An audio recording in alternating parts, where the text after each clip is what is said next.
to me, my X-Men.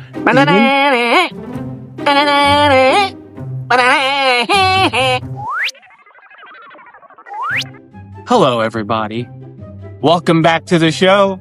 This is going to be one of those episodes where you have your little attitude, and I'm going to have to course correct around it in order to get us through this show. Vash is excited today. I'm very excited, and you know why. Because today we're going to talk about X-Men 97.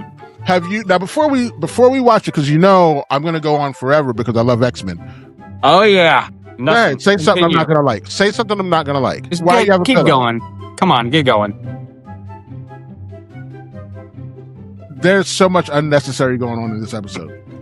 So then let's talk about it. Now you watched season 1 and then jump right into season 2. So because season 1 came out like 2 years ago.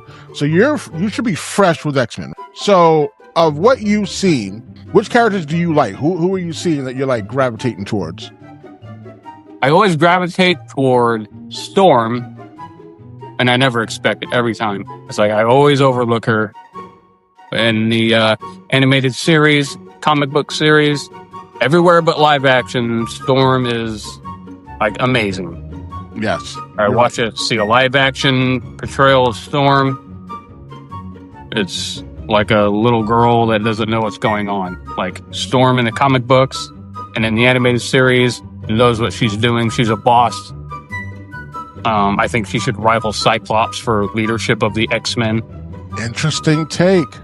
No, the 97 series somehow, at least for 5 seconds, got me into Jubilee for one scene. Because I'm a Veruca Salt fan. Magneto also. Oh man, if I had Magneto's power, I would be like, oh, you know what? You're in the way. You're in the way. You're in the way. But then I have to move my car so I could be like, what happened? It was the strangest thing. Honey, you're not going to believe this. The day I've had. So this Magneto, right? He's really good. And he has that, like, I don't want to use the word wrong. I want to say like thespian type voice where he sounds like he's on stage. He's like, you would have the master of magnetism in an arcade. Like it's that's been, but to me, Ian McKellen has just mastered. I don't even know what it is. Is that how Ian McKellen talks? Or because you know Ian McKellen is Magneto in the live action X-Men movies, and every word out of his mouth is gold. But I don't know if it's because he's saying what Magneto would say or just the way he talks. I haven't seen him in other media to know, does he sound that great? Just in general? What are you looking for in that, Charles? Hope, what are you snooping around in here for, Charles? For hope. Why do you ask? What is it? Why do you ask questions you already know? Why do you ask questions to which you already know the answers? We are the future, Charles, not them. That just gold. And when they're it's his delivery too. We're not here to talk about Ian McKellen, even though I could talk about Ian McKellen as Magneto all day. So okay, so I was saying before that, you know, when it comes to any X-Men media, besides the comic books, X-Men 97 is the best interpretation of the X-Men that I could think of. Even better than the 92 show. I think X-Men 97, because I grew up reading X-Men. I've been reading X-Men since I was 10. And so for me, seeing this, I'm like, if I was to tell somebody why I love X-Men, I would say watch X-Men 97. Like that's as close as you're going to get to the comic books. I would say stay far away from the movies. I hate the X-Men movies. I think X2 was the closest we got to a good X-Men movie, but even that I think was terrible. Did you like the X-Men movies? Initially, yeah. I have a thing though, like I'll like something even if I know it's bad.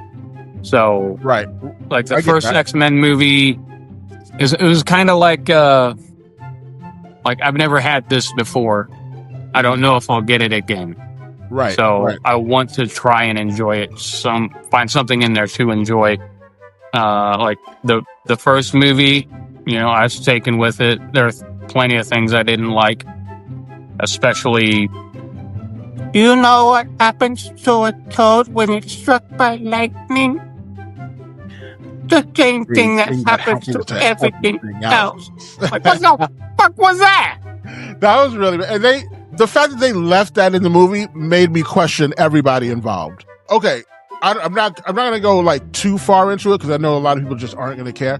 But like for me, the X-Men is a team, a family, kind of like, I want to say more of a team family than the Avengers. The Avengers just all work together. But yeah, so when you watch X-Men 97, when Cyclops shows up on the scene in the warehouse, the way Cyclops uses his powers, the energy beam, never been done before, and that's what that was clever. I liked it. Him using it to skid and push himself back. Yeah. Never seen that before. Yeah, and I was like, and that's when I was like, okay, we're good to go, because if you're doing that, then I know that you know what you're talking about. Mm-hmm. And then, of course, the scene in the Blackbird when all the X-Men fell and they were all falling in the sky, and then Cyclops was like, "You all good? I'll see you on the ground," and did his thing. And when I tell you, hearing Cyclops say, "To me, my X-Men," is no less important than Transform and Roll Out or Avengers Assemble. Yeah, it came off to me like a sort of like a statement, like in Transformers the movie when Rodimus says, "Yes, Autobots transform and roll out," like a passing of the torch. Yes, sir. Yes, but, sir.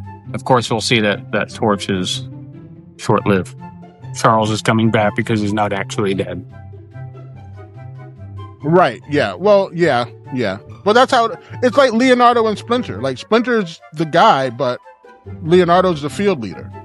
Would I rather have Cyclops or Professor X? Ooh, good question. Now, you remember the 92 X-Men, of course. And in that cartoon, it had like one of the greatest theme songs ever.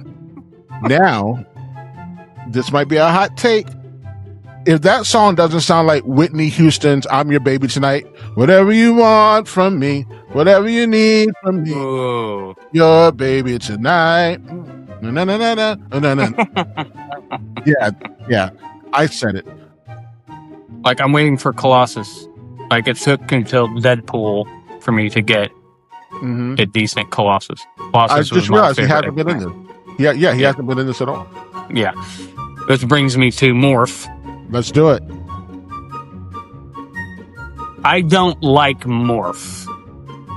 I guess, or maybe I don't like what I feel like is his purpose in the show.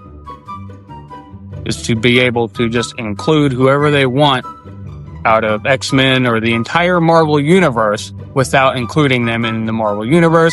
You don't have to come up with a story for them being there or a story for them disappearing because, it's Morph. He's a loophole. He turns into Juggernaut. Yeah. Smashes some stuff. And I thought I had looked at my phone and missed something. So I had to back it up because I love Juggernaut, and just to see that it's Morph. But I mean, look how many characters we've gotten to see in action. None, because it was just Morph. but they're not going to be able to put all the, even if they did 10 because seasons, everyone he turns into, I would rather them stay in the show and replace Morph. We know Juggernaut's coming. This is just a way to show, like, look. He turns into the Incredible Hulk. I'd rather have an animated Incredible Hulk than Morph. Okay, but you're not going to get an animated Incredible Hulk in X-Men 97. Don't put him in there. Why not? Give me a different X-Man. What? Give me a different X-Man. But you could get a different X-Man. That's why he's not turning into X-Men. No, that's why I hate it. I'm not getting it. It's a facade. Give him time. They're not ready yet. They can't just... No, I'm saying replace Morph. No. We need Morph. I feel like they're going to need him for Mr. Sinister. I don't want to see Colossus if it's not Colossus. Okay. Well, I don't know what to tell you. Wow. Morph is here to stay. So now what? And you'll get Colossus. There's no way they're going to have an extra cartoon and not at some point show Colossus. Well, remember, Nightcrawler didn't join to the middle of season 2. We could get the entire gold team and blue team. Who knows? There were a lot of X-Men in the X-Men mansion. So Xavier was like, how about... Yeah, I'm aware. How about we split them up into 2 different teams? Like I figured that. Kind of like a home team and an away team. You know what that is? Yeah. Mr. Smart. Yeah, I played sports. You know everything. I played sports. Hey, you played baseball, which is hardly a sport. You just stand there all day. The ball does all the work. What the hell did you do? You didn't do a goddamn thing. No, that's not a sport. That's like a play. You might as well have been in Othello. Did you ever see? Oh, you know what show you should try? I think you would like because you like sports. Brockmire, very very good show. I think you of all people might enjoy that. I might. You might. You should check it out. I just might a little bit. I mean, I can't guarantee, but it is about your little baseball, and it's got Hank Azaria, who is just great. I mean, would I enjoy Brockmire as much as a sunburnt German on the toilet? What in the hell is that supposed to mean? It's from Brockmire.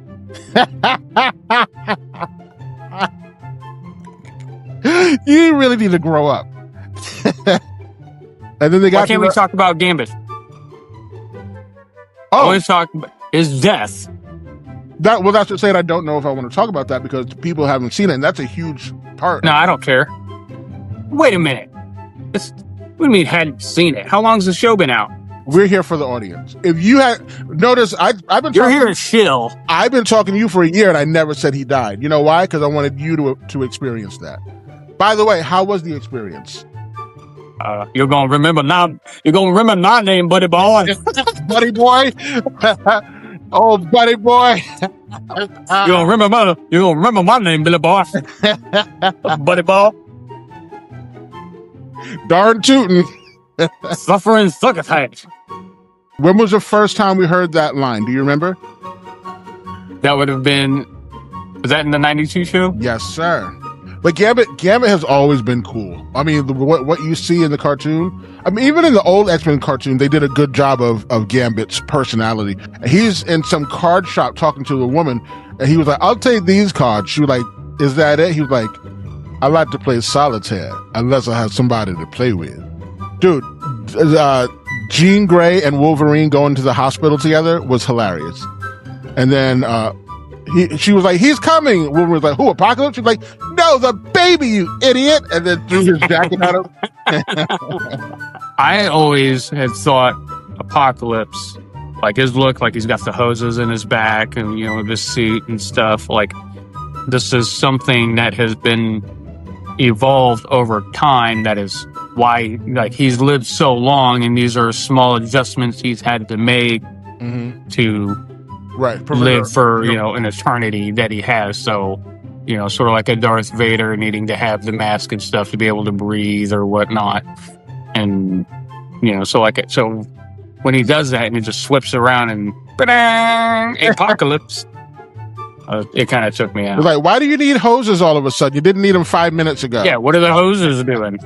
Like, why did you pick this look? What's up with the purple and the blue? Can I get a different costume? One that doesn't require life support? I mean, I'm a young, healthy man, who's super strong. Like, now all you of a sudden... probably picked the A for awesome, but it comes out awful. I forgot about the A on it. Like, in case you forgot, your name starts with an A. If your suit gets mixed up. So, with the C or the L, yours is the one with the A. Well, guys, that is our show for today. Thank you, Vash, for coming on and informing us everything there is to know about X-Men.